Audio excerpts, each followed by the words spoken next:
Yo, what's going on? Happy Tuesday morning, everybody.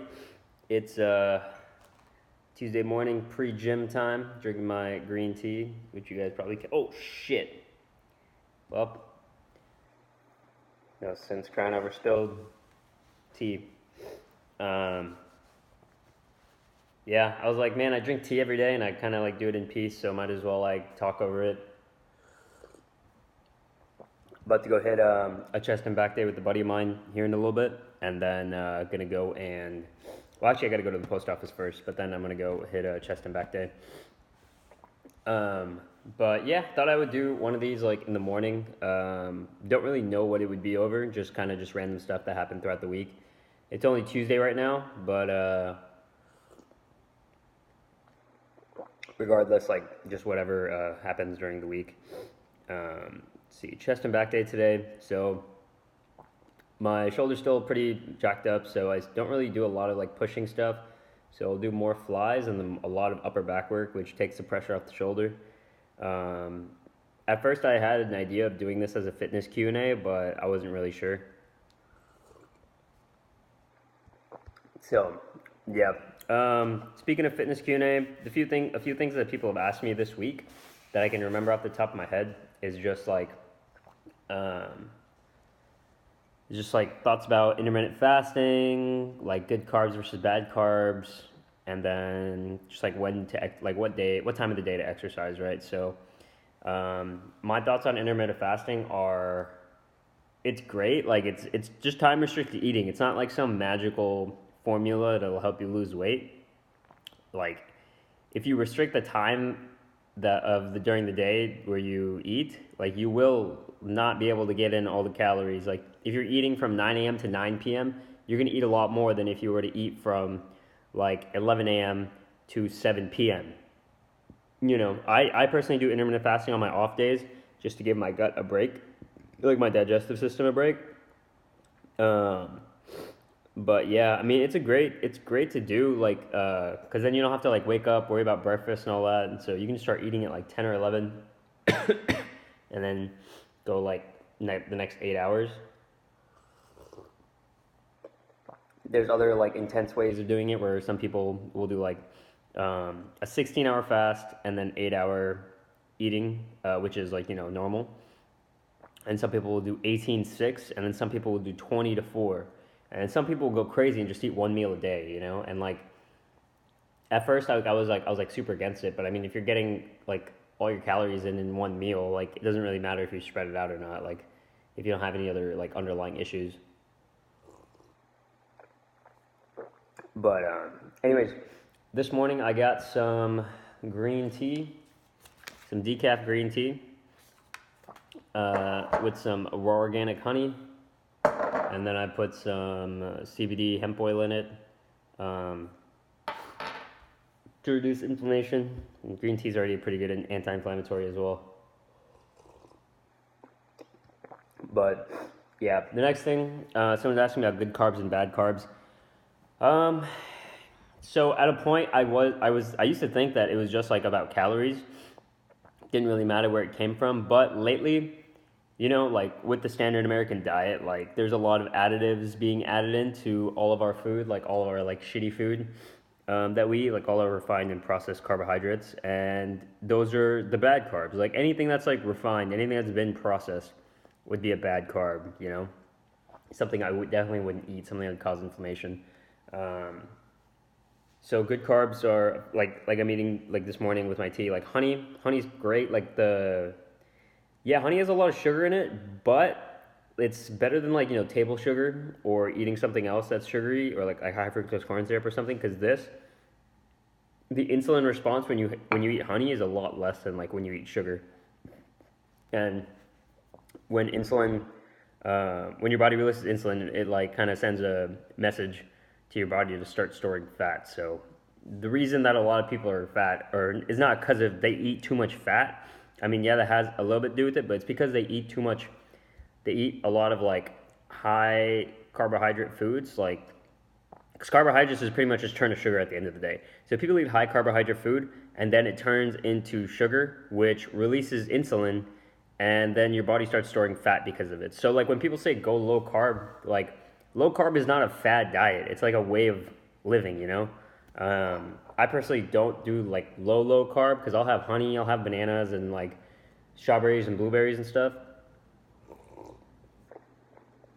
Those are my only like carbs though. You know, I don't really eat any I don't eat any grains, I don't eat gluten, and I don't eat dairy, and that's just for like a health benefit perspective, you know?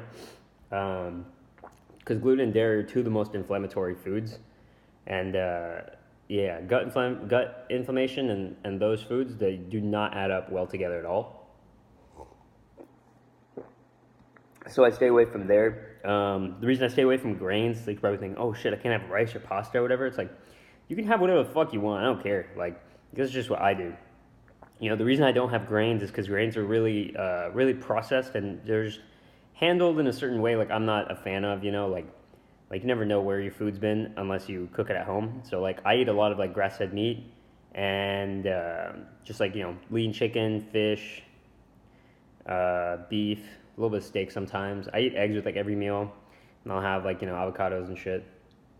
And then I'll blend like veggies up every day. So like that's pretty much like my entire diet. But like I don't call it a diet because I've been doing it for like a few months now. It's just like a habit. It's like a habit that turned into a lifestyle.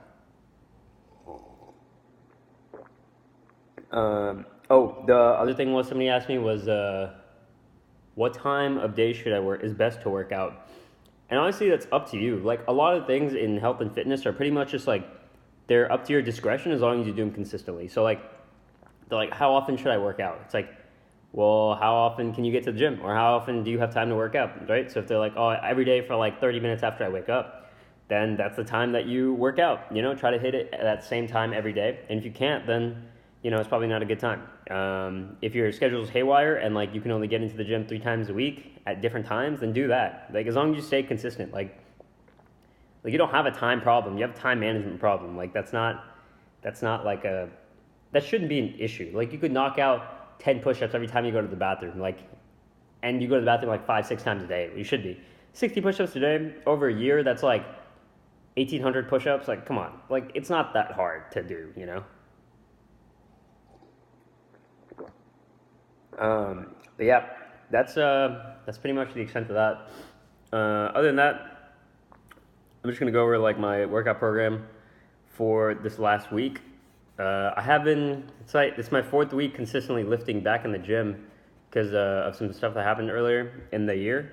And I've literally just been doing bro splits. Like I literally will do like a chest try, legs, back by, and then shoulders or something. But I'll do them all in the same day. So I'll do like chest triceps on one day, and then I'll do shoulders and legs one day, and then I'll do back and biceps one day. That's kind of like the general platform, like the push-pull legs form, except with the little changes here and there. But the past few weeks I've been switching it up. So I've been doing something different with chest. Like the first week I did chest and tris, and then the second week I did chest. Oh no, the first week I did chest and back, and then the second week I did chest and tris, and then last week I did chest and biceps, and then today I'm doing chest and back.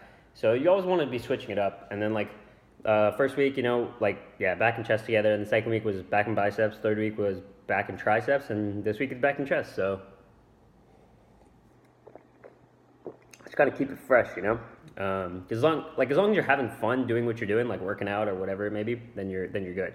But if you're not having fun, then there's a problem there. So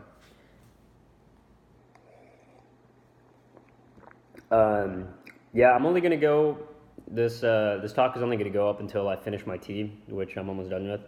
But yeah, next week I'm going to be starting upper lower, because right now, like the thing about bro splits is you hit every muscle group once a week, and usually you have like after 2 or 3 days your body actually recovers enough for you to be able to hit a muscle group again. Like after 3 days, like I used to do full body like twice a week, and like I would do one day on Thursday, one on Monday and one on Thursday, and I'm going to go back to that eventually.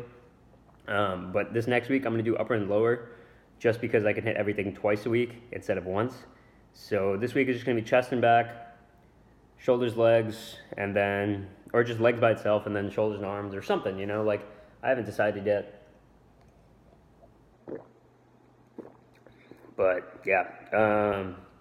Oh, the other option I'm thinking of doing is doing this live on Facebook or YouTube or something. I don't really have a big following on YouTube on my personal vlog channel, but if I do it on Facebook, uh, just give me a heads up on like who would join me. It'd be like it'd be like probably every morning around this time or earlier. Like today, I like got started a little bit late with my breakfast, but usually I'm drinking my tea at like maybe 8:30 or 9 a.m. Right now it's like 9:50, but I'm gonna go get to the gym here in like 40 minutes because I gotta make a couple pit stops. But yeah, I'm pretty much done with my tea, so that's gonna be the end of this. If you watched it, appreciate it. If you didn't, you probably aren't hearing this anyway. But yeah, peace.